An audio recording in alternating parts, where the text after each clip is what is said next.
Howdy, everybody. It's me, Randy Ray, at The Literate Texan, with my recap of the reading that I did for May of 2024.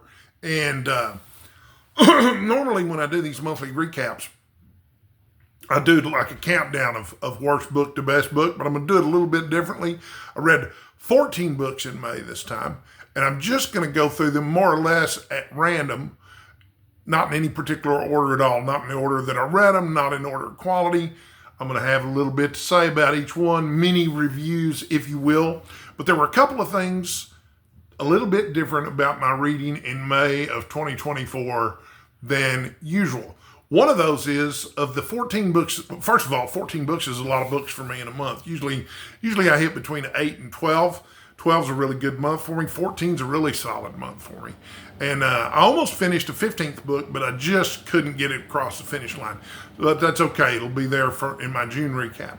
So also, this year in May, I participated more fully in an event than I have in previous years. I was involved, co-host of Horror Mayhem, which had a bunch of prompts, but basically I just read a bunch of horror books. So I'm going to talk about those too.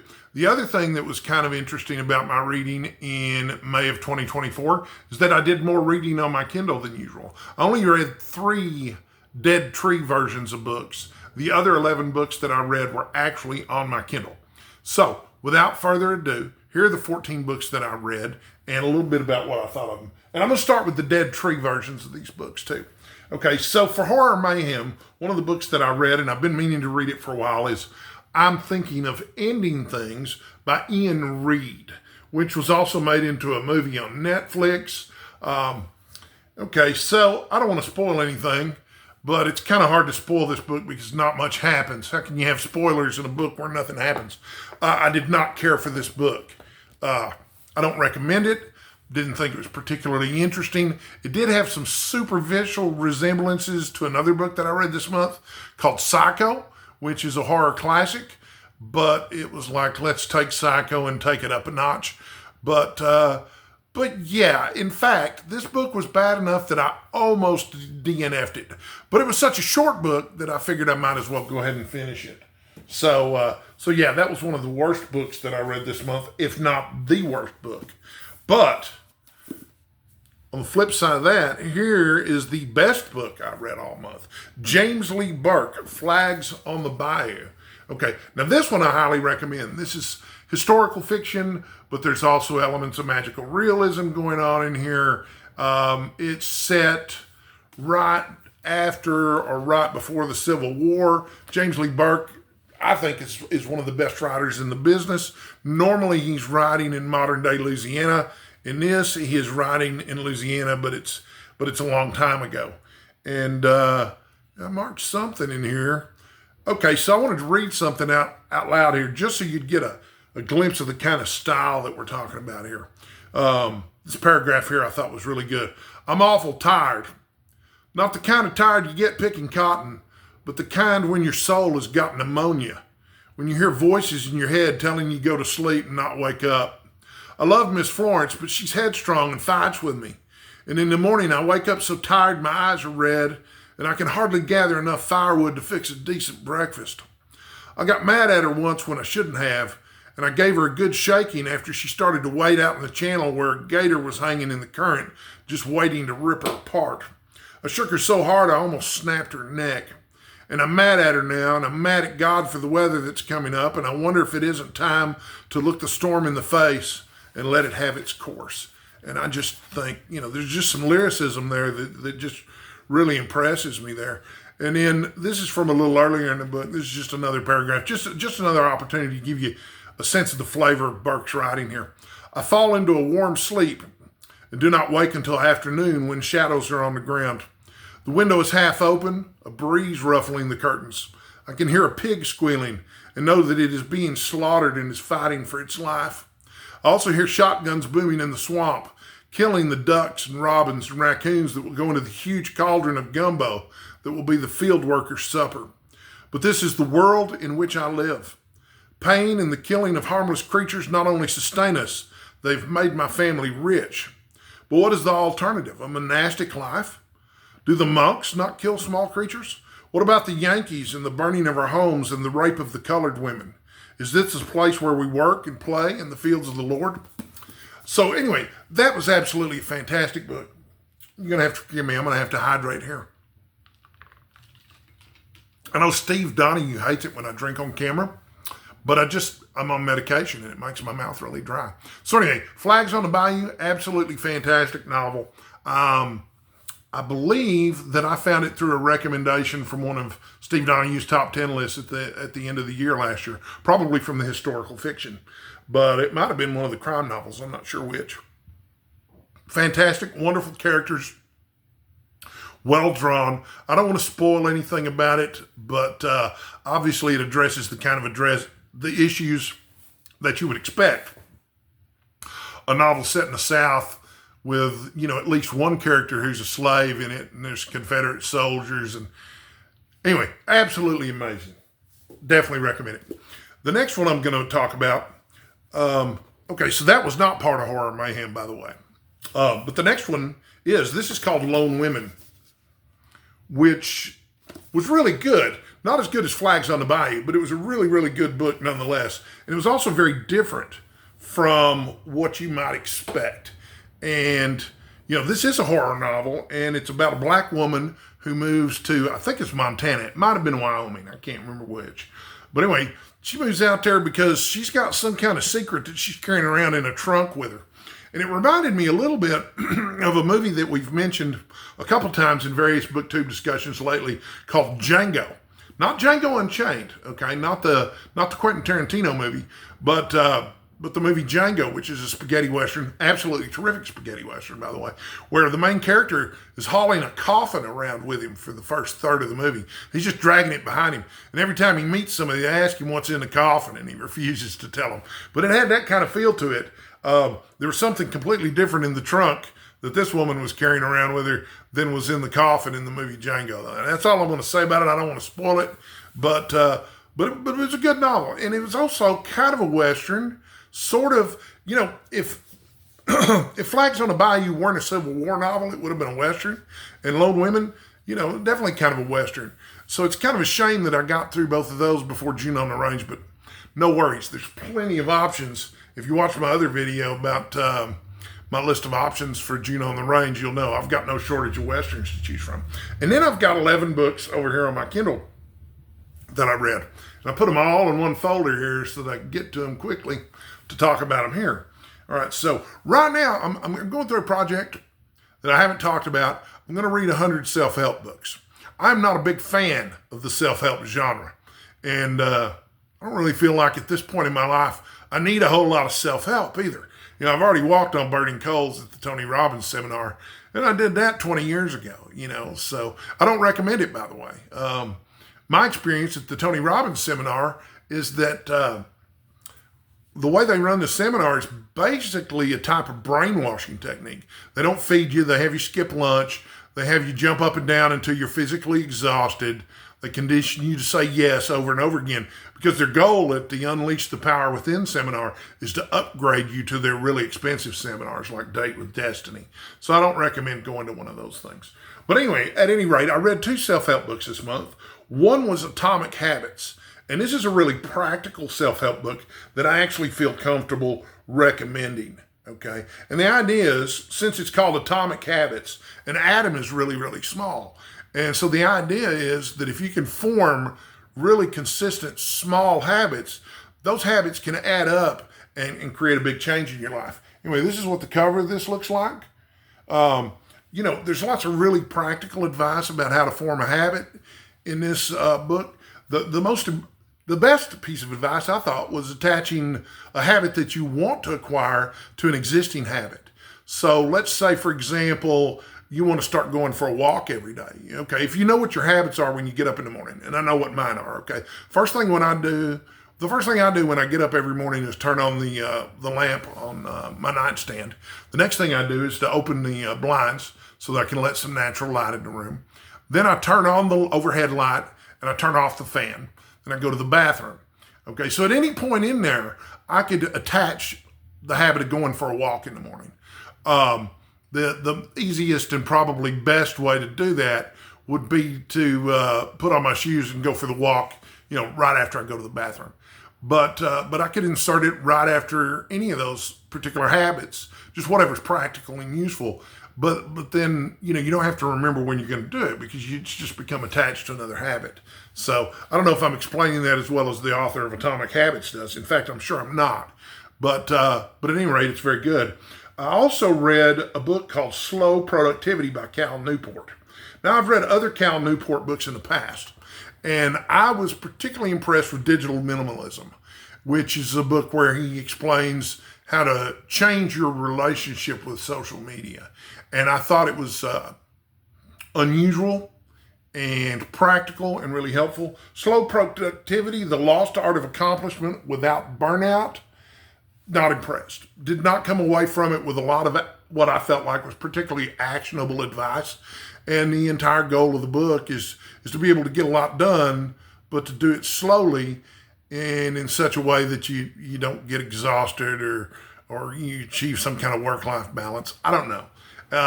Just not a lot there that seemed particularly useful to me, and I'm exactly the audience for this kind of thing. I'm a knowledge worker who works for himself. So anyway, Atomic Habits I recommend. Slow Productivity I don't.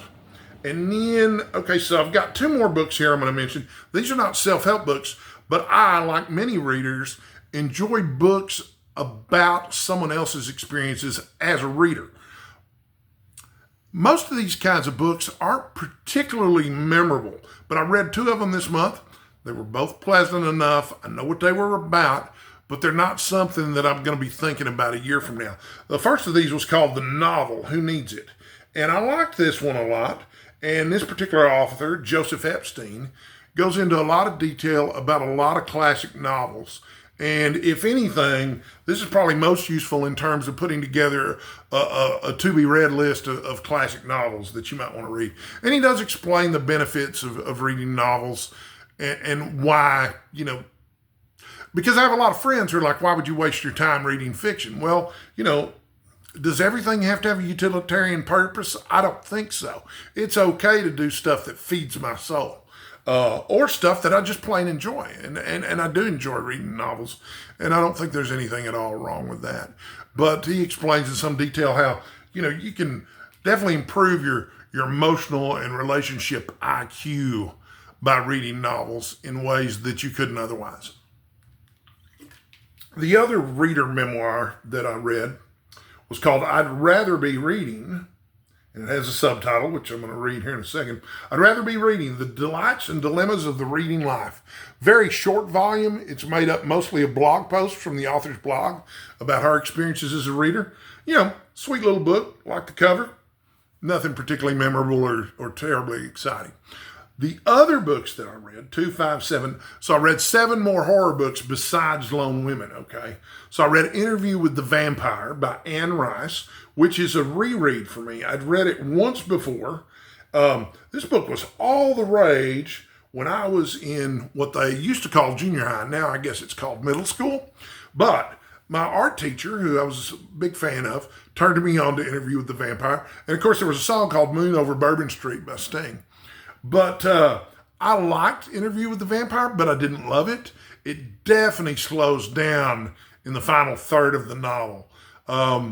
It's pretty exciting and interesting during the first third, but yeah, and then the second act is okay, but the third act definitely starts to drag. And boy, you want to talk about a bunch of emo vampires. These guys get all worked up about strange stuff. And the idea that Louis, the main vampire, is trying to figure out the meaning of his unlife, I guess you'd call it, since he's not really alive anymore. That's interesting for, a little while, but eventually it becomes very uninteresting. And it's pretty uninteresting to his vampire mentor to begin with. But I read The Vampire Lestat too about the same time, but we're talking about 30 years ago when I read these, or 40 years ago. So it was nice to revisit it. It was all right. I'm probably not going to read that one again anytime during my lifetime. The next book on my list from Horror Mayhem Okay, so this was interesting, and not necessarily in a good way.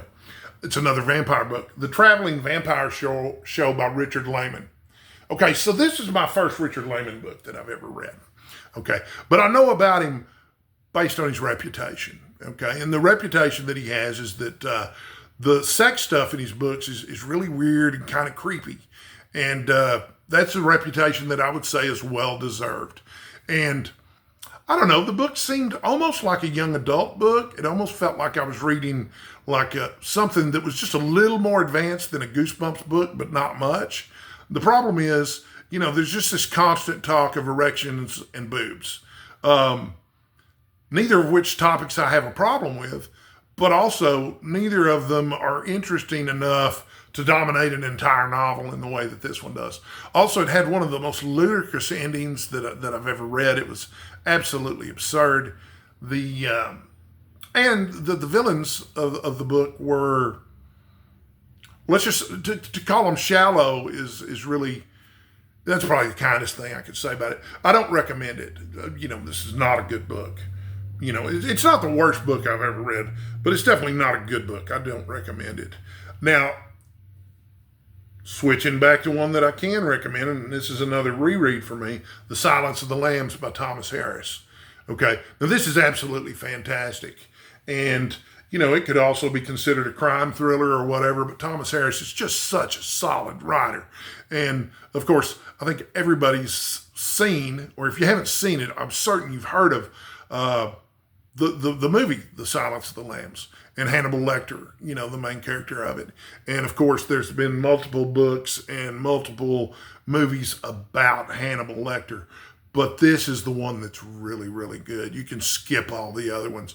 Although Red Dragon is also good. It's not as good as The Silence of the Lambs. And then they definitely take a strange turn in Hannibal. I can't even imagine what Hannibal Rising is like. I haven't read it yet. But yeah, if you've never read The Silence of the Lambs, definitely dig into that one. I read Psycho as a buddy read with my friend Brandy at the Book Collectic, and that was a lot of fun too. It's an enjoyable enough novel, and it's really short. It doesn't take any time to get through. You've probably seen the movie. The interesting thing about the movie, this is my hot take about the movie Psycho, okay? It's overrated, and most people don't like to hear me say that. But it's true. It's overrated. It's dated. And I got to be honest with you, Psycho 2 is a better movie. I did not expect Psycho 2 to even be a good movie. But my hot take is that Psycho 2 is a better movie than Psycho. But at any rate, I'm going to show you the cover of this. If I can get my Kindle to start working correctly. I have a Fire, which I really enjoy. But anyway, it's a cool cover art and stuff. So if you don't know what Psycho's about, you've probably been living under a rock. Or you just might be younger than the target demographic for my channel, because most of my readers, or most of my viewers on my channel are, well aware of it. I also read Stephen King's new short story collection, You Like It Darker. Like a lot of Stephen King short story collections, it's a mixed bag. But there were some stories in here that I liked very much. And not all of them were particularly horror or anything like that. I did get a big kick out of a short story in here called The Fifth Step, which, many people who watch this channel know I'm in recovery, so know about doing a fifth step. It's a part of a 12-step program. But I thought that was a really cute short story. There was also a story, I can't remember the exact name of it, but it was about a bad dream. And it was more of a crime story than a horror story. But it was absolutely fantastic. I just loved it. But yeah, definitely worth reading. Probably not the best thing Stephen King's ever written, but it's definitely worth digging into. I've got 2 more books to talk about, okay? Another reread, and this is one of my favorite horror novels, is Lullaby by Chuck Palahniuk, okay?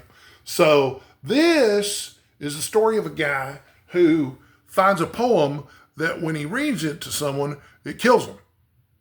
They just die. They just drop dead. It's called a culling song. And he goes off across the country to find every copy of the poem to get rid of it. But he gets so fast and so intense about using this culling song that he's able to do it from a distance without saying it out loud, and basically can just think anybody dead in a heartbeat. And you know, they say that power corrupts and absolute power corrupts absolutely. But yeah, when you've got a power like this, it's really hard not to use it. Also, when all you have is a hammer, everything starts to look like a nail. But it was the first book by Chuck Palahniuk that I ever read. It's the best book by Chuck Palahniuk that I've ever read. And it is surprisingly scary and really unusual. It's not, what's that book that he's really famous for? Fight Club is the one that he's really famous for. Lullaby was written shortly after Palahniuk's father was murdered, too. And I think the 3 or 4 books that he wrote right after his father was murdered were horror novels. And finally, last but not least, my final horror mayhem book was The Exorcist by William Peter Blatty, which I had never read before, although I have, of course, seen the movie. It's billed as the most terrifying novel ever written. Of course, that's pretty that's hyperbole. I don't think it's the most terrifying novel ever written. It's not even the most terrifying novel that I've ever read. The movie is much scarier than the book. The book has its moments, but, you know, it was written in 1970, and it's kind of dated. It seems like something that was written in 1970, but I liked it a lot. You know, didn't love it. Certainly not on the same caliber as The Silence of the Lambs, which I think is a classic. So that was my reading in May of 2024. Okay, 14 books, solid month. I enjoyed most of them. You know, Silence of the Lambs, definitely recommend. Lone Women, definitely recommend. And Flags on the Bayou, absolutely terrific. That was definitely the best book of the month for me. The Richard Lehman novel, The Traveling Vampire Show, was the worst book of the month for me. And I will be back at the end of June with a recap of what books I've read for them. So you can look forward to a bunch of Western novel recaps and a bunch of Star Trek novel recaps and I'm reading Dune in June. There's a lot of events going on there too. So anyway, hope you enjoyed my monthly recap. Maybe it gave you some ideas for some stuff you might want to read at some point over the next year. Hopefully it warned you away from Richard Lehman because, I don't know. If that's an acquired taste, I don't want to acquire it. You know what I mean? But until my next video, I just want to say stay sexy and, very important, stay hydrated, folks. Thanks for watching.